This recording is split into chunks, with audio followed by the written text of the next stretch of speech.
conspiracy theories, the paranormal, UFOs, aliens, and all things strange and unusual. This is Black Lotus. On September 20th in 1970, he was arrested for indecent exposure in front of an audience of about, I think it was like 15,000 people at this concert. And what he basically did is he whipped it out and he simulated masturbation, apparently. But, you know, the funny thing about this is that, his bandmate, Robbie Krieger, says that he thought it was all just a political stunt because it was election season in Florida. And so they wanted to get in the good graces of like the conservatives in Florida. And so they pressed it on. And the reason he thinks it's a political conspiracy is because of the fact that there were over 500 photographs of Morrison at this concert evidently at the time that he whipped it out. And he's fully clothed in all of them. But then there were audience members, and there were a lot of like high school students there, and they were saying, no, it was disgusting. He whipped it out and he started masturbating and all this. But Robbie Krieger is saying, and Morrison denied it completely. But they arrested him right on stage, Amazing. And so, yeah, I don't know. And then it wasn't long after that Morrison broke up the band. Which was kind of weird because they were huge. Maybe not Beatles huge, but pretty close. They could have been that huge though if they kept going. I think so, but I know from what I've read about this is that Morrison had some serious problems with fame, and he was being hounded constantly by fans, and so anyway, he broke up the group not long after his arrest, and he and his girlfriend Pam decided to move to Paris, and their relationship was on the rocks. And so it said that the reason he broke up the group and moved to Paris is so that they could work on their relationship. He could get away from the fans and live kind of a more peaceful life, and also to escape prosecution because it looked like he was going to end up doing time for that. And he's Jim Morrison. He can't do that. No. So.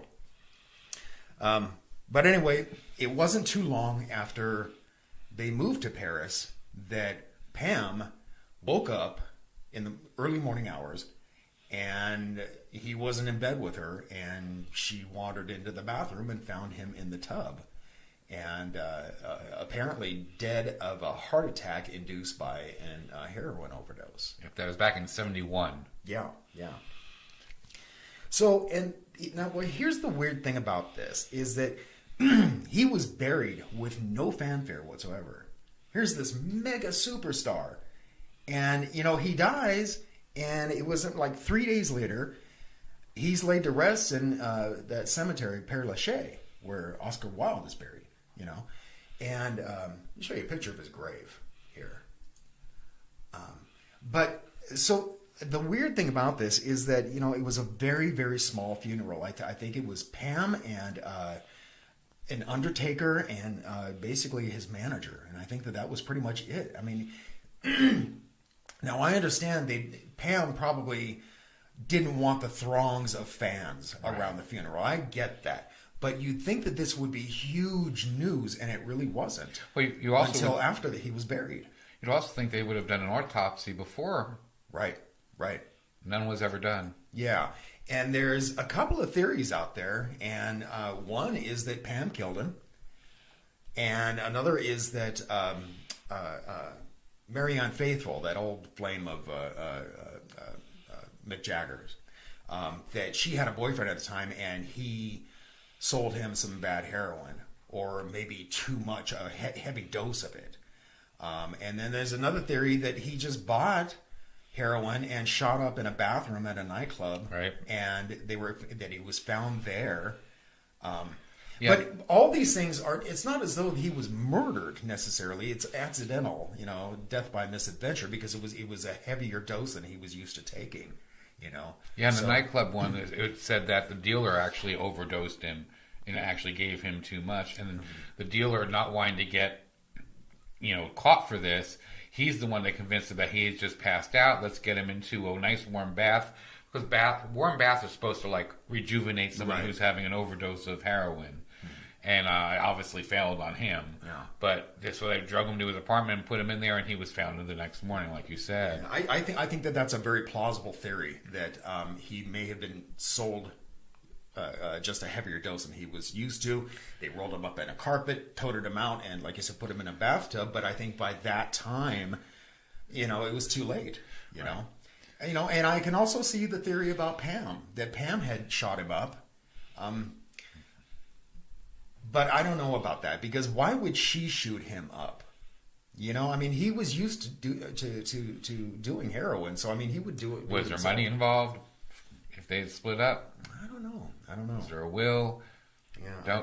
All the questions that nobody has ever found out or gotten answers to, really. Well, and then there's the other theory, and that is that he faked his own death. Right. And because apparently, and I guess Ray Manzarek, the guy who plays the keyboards in the Doors, he got really pissed off with the manager, because the manager stated that he never saw the body. And I guess there was a huge argument. He was like, you don't even know if that coffin was filled with sand. Right. You have no idea. You never saw the body. So, there is a theory out there that he faked his own death, and he's still possibly alive today. One of them is that he was living in New York reading poetry. And I thought, okay, I would think people in New York would really recognize him. Yeah, you'd think. But there's another theory that says he's up in Oregon, and he opened up the Jim Morrison Sanctuary Ranch under the name of Bill Lawyer. Now that one is a little... I'll show you guys a picture of this here. That one's a little more believable. If you look at his nose, it's crooked in the same spot, has the same curve to it. He has the same chin. Same eyes. It's pretty amazing. If you look at when they put them over each other, they fit almost perfectly. Yeah. When I first saw this, Ralph had shown me this picture, and I thought, I don't know, I don't really see it. But then he started mentioning the different features, and I went, yeah, I can really see that, actually. Now, the upper lip looks different.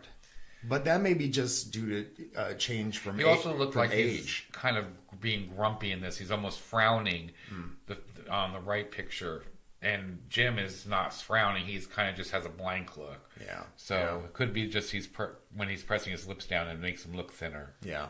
That could be. It could very well be. But yeah, I think this is... I'm not totally convinced necessarily, but they do look very similar, actually. And especially when you consider the aging process. Right, and if he was dealing with the pressures you said of the stardom, basically, that he just wanted to escape the public, what a weird way to escape it, though, to go into name a ranch after yourself and then run it. Yeah. Jeez.